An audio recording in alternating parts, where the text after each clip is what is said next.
మీ మోకాళ్ళు త్వరగా అరగకుండా ఉండాలి అంటే రోజు మీరు తినే ఫుడ్‌లో ఇవి ఉన్నాయేమో ఒక్కసారి చెక్ చేసుకోండి. గ్లూకోజమన్ 1500 mg, కాంట్రాక్టిన్ 1200 mg, collagen 40 mg, curcumin 1500 mg, boswellia serrata 250 mg, pinus gerardiana బార్కి extract 100 mg, piperine 15 mg, vitamin C 80 mg. అంటే ఇవన్నీ సెపరేట్ వైటమిన్స్‌లా తీసుకోవాలా? ఎక్కడ దొరుకుతాయి? మనం తినే ఫుడ్‌లో దొరుకుతాయా ఇవి? ఇవన్నీ తినే ఫుడ్లో దొరకవు. మరి ఇవన్నీ కలిపి దొరికే ప్రోడక్ట్ ఏదైనా ఉందా మార్కెట్‌లో? ఇది వచ్చి ఒక సప్లిమెంట్లో దొరుకుతుంది అనమాట. Hmm. ఇవన్నీ కలిపి మనకు FSSAI అంటారు, food standard safety authority of India, వాళ్ళు అప్రూవల్ ఇచ్చినారు. వీటన్నిటిని కలిపి ఒక సాచెట్ లో ప్రిపేర్ చేస్తారు. దాన్ని మీకు నేను చూపించమంటే గ్రాండ్ వాక్.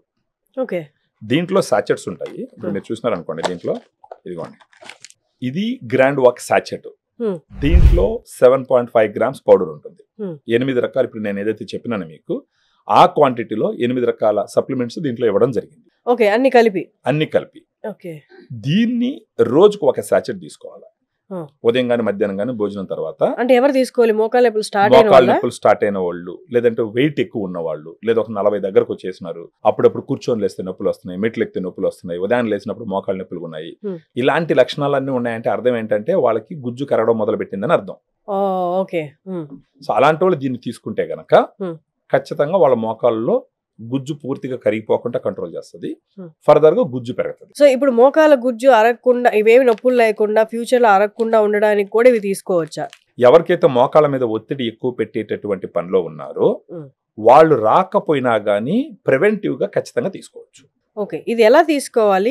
ఎన్ని రోజులు తీసుకోవాలి? మామూలుగా క్లినికల్ ట్రయల్స్ లో చెప్పింది ఏంటంటే 3 to 6 months తీసుకుంటే సిగ్నిఫికెంట్ గా తగ్గుతాయి నొప్పులు. 3 నెలల్లో నొప్పులు 3 నుంచి 6 నెలల పాటు వాడితే ఏమవుతుందంటే ఆ గుజ్జు పూర్తిగా కరిగిపోకుండా కంట్రోల్ చేస్తుంది. గుజ్జు ఫర్దర్ గా పెరిగేదానికి ఉపయోగపడుతుంది. అప్పుడు తగ్గుతుంది. కానీ డిఫరెన్స్ ఒక 1 month లోనే తెలుస్తుంది. ఒక 4 రోజుల పాటు వాడినారంటే వాళ్ళకి నొప్పి తగ్గడం వాళ్ళు గమనిస్తారనమాట.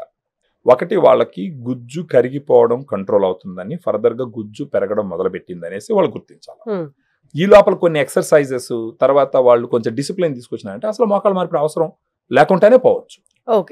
మామూలుగా వాళ్ళేదనుకోండి, మోకాళ్ళ నొప్పులు ఇందాక మనం అనుకున్నట్టు ఆ సిమ్టమ్స్ వచ్చి మోకాళ్ళ నొప్పులు రావడం మొదలు పెట్టింది అనుకోండి, మామూలుగా ఇది వాళ్ళేదనుకోండి 2-3 సంవత్సరాలు పూర్తిగా కరిగిపోయేదానికి అవకాశాలు ఉంటాయి.